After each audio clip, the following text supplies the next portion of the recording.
A mind forged in clarity doesn't chase approval. It radiates a presence that earns admiration without saying a word. Build a mindset so laser-sharp, so rooted, so unwavering. It naturally disarms uncertainty. When you take command of your inner world, the outer world begins to align. But if your mental framework is unstable, the future you're capable of never sees the light of day.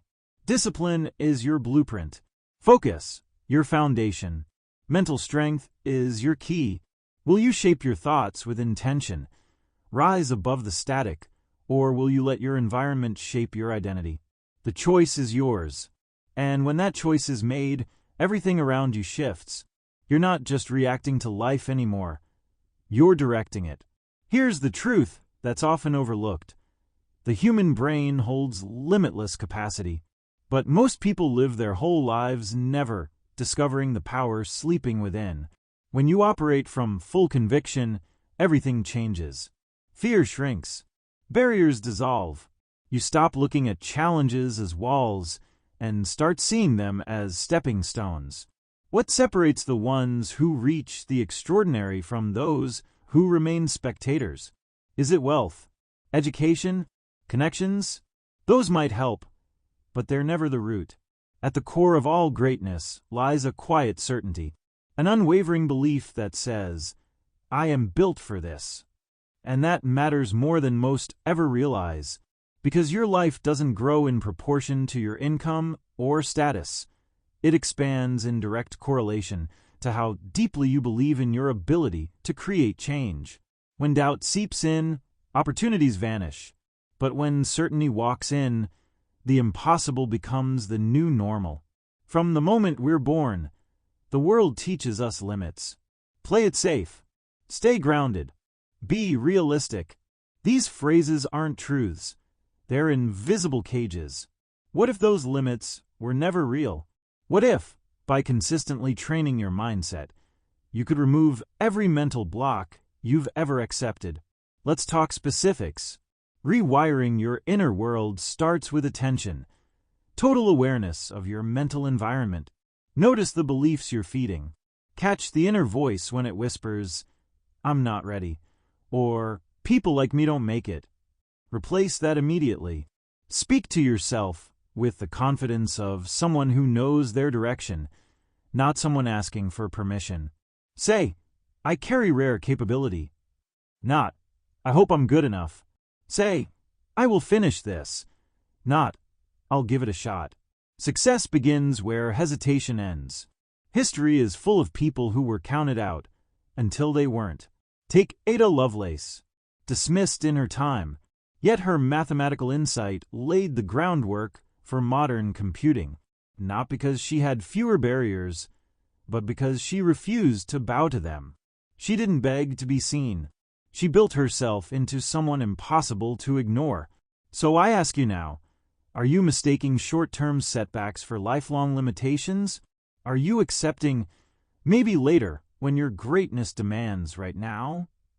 When belief becomes your default mode, something shifts. People feel it before they understand it. Your confidence sends a signal, I know who I am. And not everyone will be ready for that. Some will pull away, not out of malice, but because your certainty highlights what they haven't yet claimed in themselves. That's okay. You weren't made to fit in. You were made to stand out, by example, not by force. But understand this. Becoming unshakable doesn't happen by accident. It takes daily commitment. Wake up early. Fill your mind with ideas that stretch you. Ground yourself in silence. Write down your intentions like your life depends on them, because it does. Choose one challenge daily that makes you uncomfortable and face it before noon. This isn't about being fearless. It's about proving to yourself that discomfort doesn't define you. Let me give you an example from business. Sarah Blakely, founder of Spanx, turned rejection into strategy. She was laughed out of rooms, ignored by investors, but she kept moving because her belief system was louder than the noise outside her. Success didn't come from privilege. It came from mental training, relentless belief. Will you choose that path, or will you let self-doubt write your story? Discipline is the gateway. Daily actions, especially the ones that feel too small to matter, are what build the kind of identity that changes your entire trajectory. Most people wait for motivation to strike, but the ones who rise act first.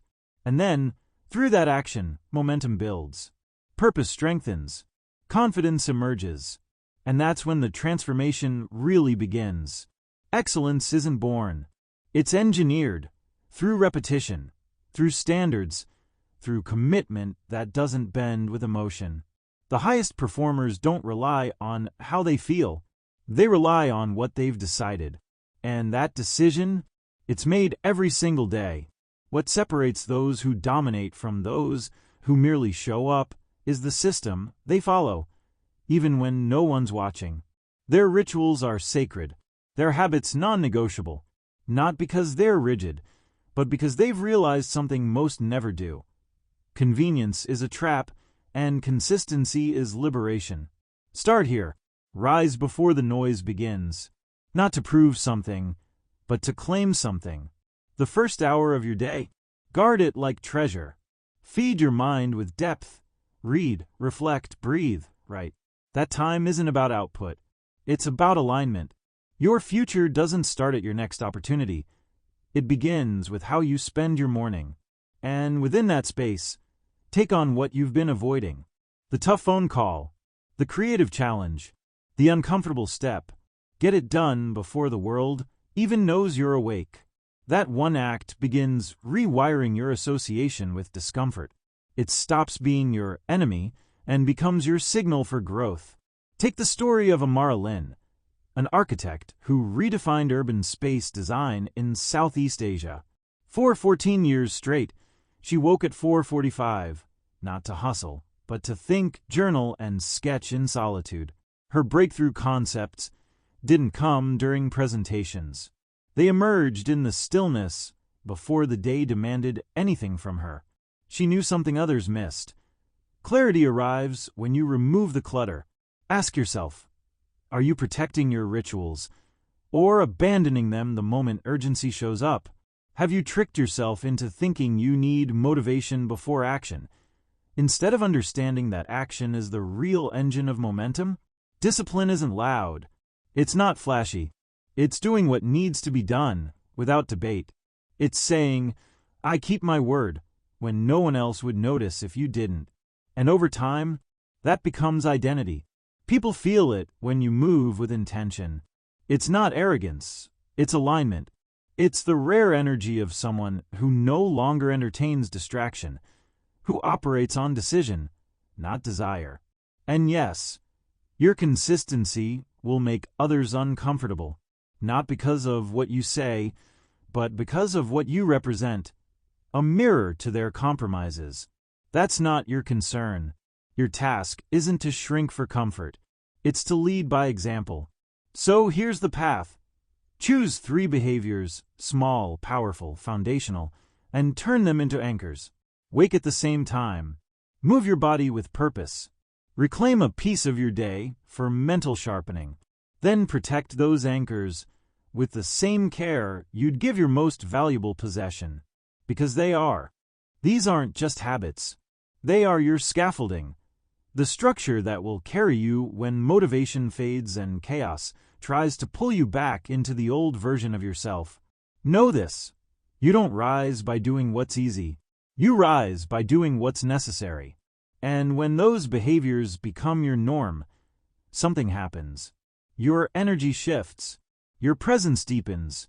People don't know why, but they feel it. You become a reference point for what's possible when intention meets execution. That's when ordinary disappears. That's when you begin to separate, not by ego, but by example. Remember, most people live reactive lives, drifting between whatever pulls at them. You, on the other hand, are building something.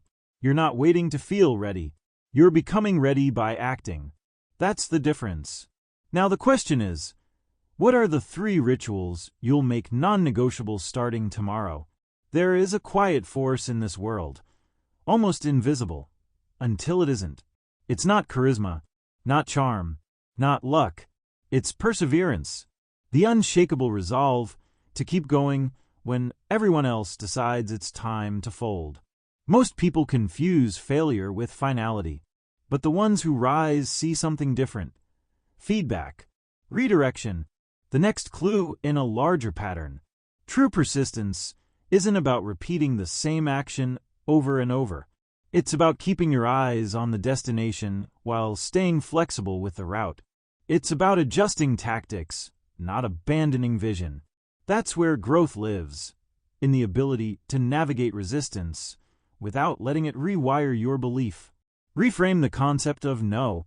Stop hearing rejection as rejection. Start hearing it as refine your strategy. You're closer than you think. Persistence isn't glamorous. Often it's lonely, but it builds a power few ever touch. The kind of power that makes the world take notice, not because you shouted, but because you never disappeared. Look at João Carvalho, a self-taught biotech developer in Brazil. Rejected 19 times by investment boards, he documented every criticism, turned each one into an insight, and adapted. On his 20th pitch, he closed a deal that would go on to revolutionize portable disease testing across South America. His edge wasn't talent. It was tenacity paired with intelligence. He turned resistance into information, and that made him unstoppable.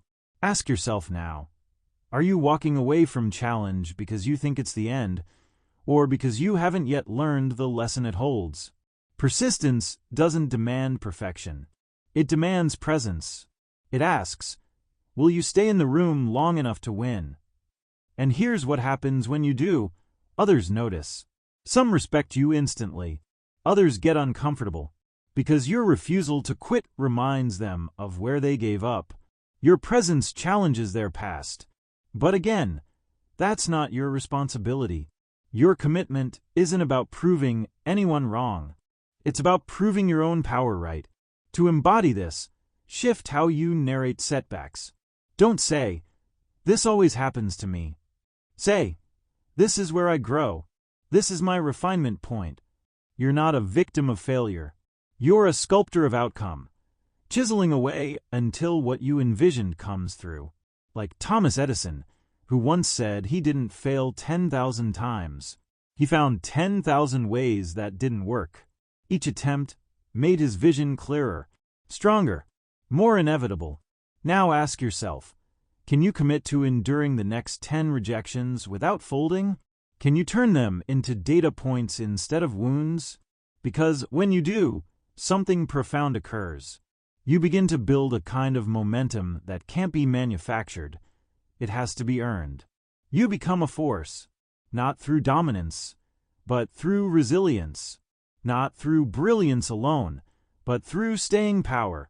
And that's what separates those who flirt with greatness from those who live in it. So when resistance comes, and it will, remember this. It's not a wall. It's a gate. And only those who persist get the key. Greatness isn't a solo act. No matter how talented, driven, or focused you are, there's a ceiling you'll hit if you try to carry everything alone. Why? Because one mind, no matter how brilliant, will always have blind spots, limitations in perspective, gaps in experience. But when you align your strengths with others who complement your weaknesses, something exponential happens.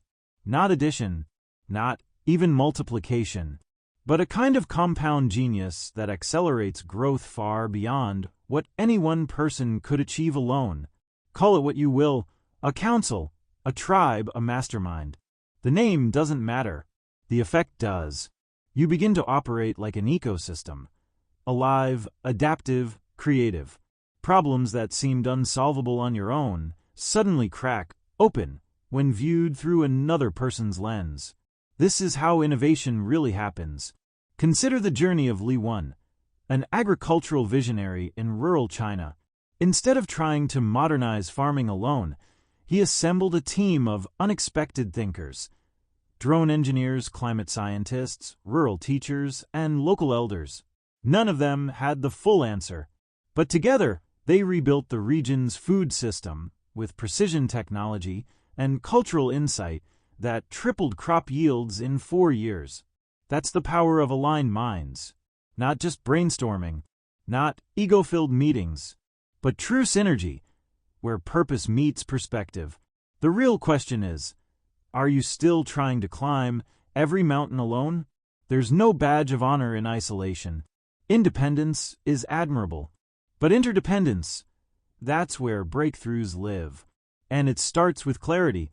First, know what you bring to the table. Be honest. Know your superpowers and your blind spots. Then, seek out those who think differently. Not louder, not flashier, just different. People who stretch you, challenge you, who see around the corners you didn't even notice. But connection alone isn't enough. It needs structure, shared vision, defined goals, mutual respect. Schedule real time to think together, challenge each other, build something that none of you could have created alone. This isn't just collaboration, it's intelligent collaboration. Strategic. When you get it right, people will notice. Not because of the noise you make, but because of how fast you move, how seamlessly you solve problems that stall everyone else. To outside observers, it will look like magic. To you, it'll feel like alignment. So ask yourself now, who are 3 people whose mental strengths would upgrade your current limitations? Who challenges your assumptions? Not for sport, but to push you forward. It could be a mentor, a peer, a teammate, even a rival with integrity. Whoever they are, start that conversation. Invite synergy. Define the purpose. Set the rhythm. And build the kind of alliance that turns ideas into empires. Because here's what happens next. When you surround yourself with thinkers who elevate your vision, your mind stops playing defense and starts creating from the front lines. Your progress accelerates. And the people still trying to go it alone, they'll be stuck wondering how you made it look effortless. The answer will always be, you didn't do it alone. Remember this, solitude builds strength, but collaboration builds scale. The most extraordinary minds aren't the ones that avoid fear.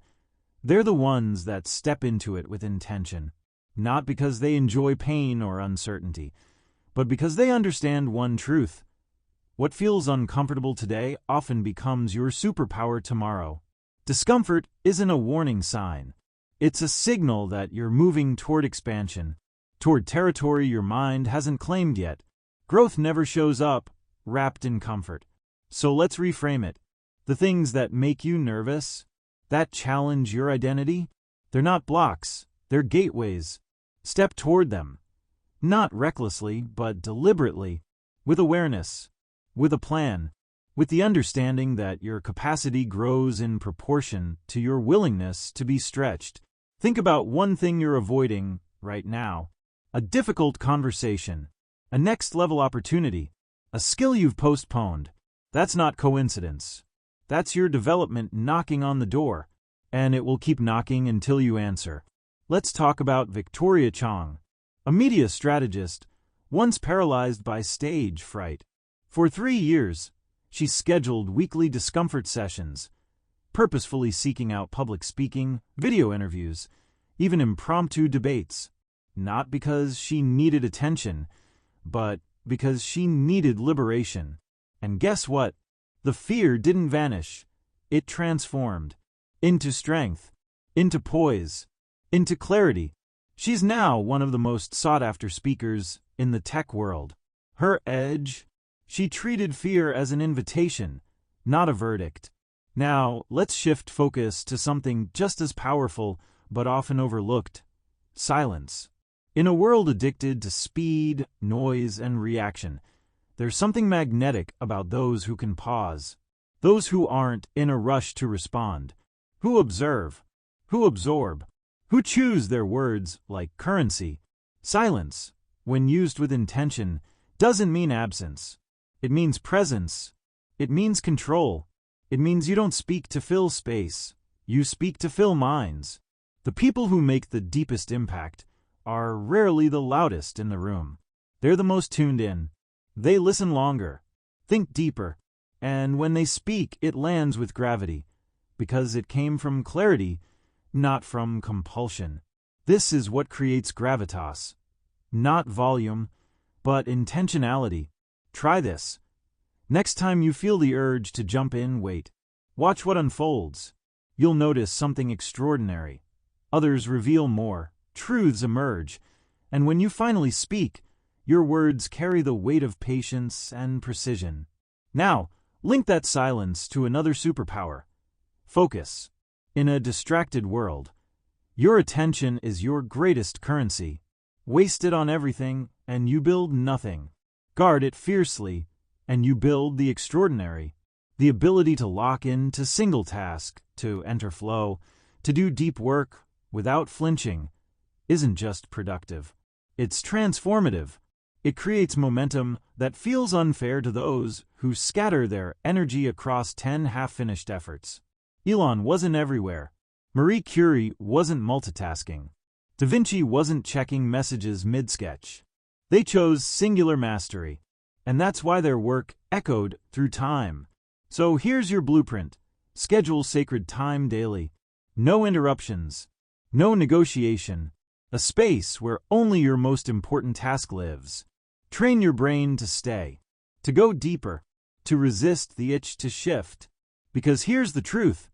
Your power is not in how much you do, but in how deeply you engage with what matters most. When you combine the courage to face discomfort, the strength to be silent, and the discipline to focus, you become someone few can ignore. And that presence, that rare energy, it doesn't need explanation. It speaks for itself. The life you want isn't hiding. It's waiting for a version of you who's ready to claim it. And that version, they're not born. They're constructed. Brick by brick. Habit by habit. Decision by decision. This isn't about being fearless. It's about becoming fearless through action. You're not just training your mind. You're building your future.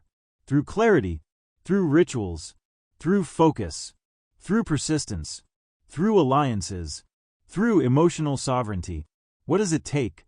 It takes ownership. Radical ownership. A refusal to wait for circumstances to change. A refusal to blame. A refusal to accept good enough as a life philosophy. Those who achieve extraordinary results do one thing differently. They make themselves responsible for everything. Outcomes, reactions, choices, growth. Not from guilt, but from power. Because once you take full responsibility, you realize you're never stuck. You're just one choice away from momentum. Let's look at Reena Patel, a digital education pioneer from Nairobi. With limited resources and endless obstacles, she didn't wait for the system to approve her. She became the system. She created curriculum from scratch, taught in borrowed spaces, and grew her platform to impact over 2 million students across Africa. Her success wasn't about tools.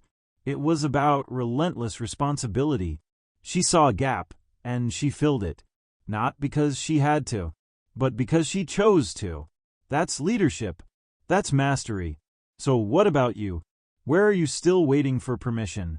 Where are you mistaking potential for progress? Where are you allowing emotions to lead instead of using them as information? Remember, confidence isn't gifted. It's built through evidence, through honoring your word, through collecting proof that you are who you say you are. And here's the kicker. The more evidence you build, the quieter your doubts become. Not because fear disappears, but because courage has become louder. Train your emotional system like you train your body. Regulate, reframe, reset, not by suppressing, but by mastering. Use breath, use movement, use pattern shifts. Control what's in your power, and let the rest move around you without pulling you under. That's emotional sovereignty, and it's a skill, not a personality trait. Then, connect it to a purpose that lights you up, not a vague goal, a precise, undeniable mission. One so clear it orders your day, shapes your decisions, and gives your discipline a reason to stay when comfort begs you to leave. Because when your why is clear, your how becomes inevitable. Tie everything together now. Strategic focus, deliberate discomfort, powerful alliances, emotional self-regulation, persistent execution, relentless ownership, and above all, conviction. Conviction that your vision matters. Conviction that your voice has weight. Conviction that your effort will not be wasted. This isn't about motivation. It's about identity. And the truth is, you're already becoming someone new. Every moment, you choose intention over impulse. Every time you act without excuse. Every day you rise with purpose. That's the real transformation. It's not loud. It's not always visible. But it is irreversible. So don't wait for the world to notice. Don't wait for applause or perfect timing. Start building now. Quietly, powerfully, intentionally. Because the mind that commands respect, the presence that radiates certainty, and the life that inspires others, they're not found. They're forged. Now go build yours.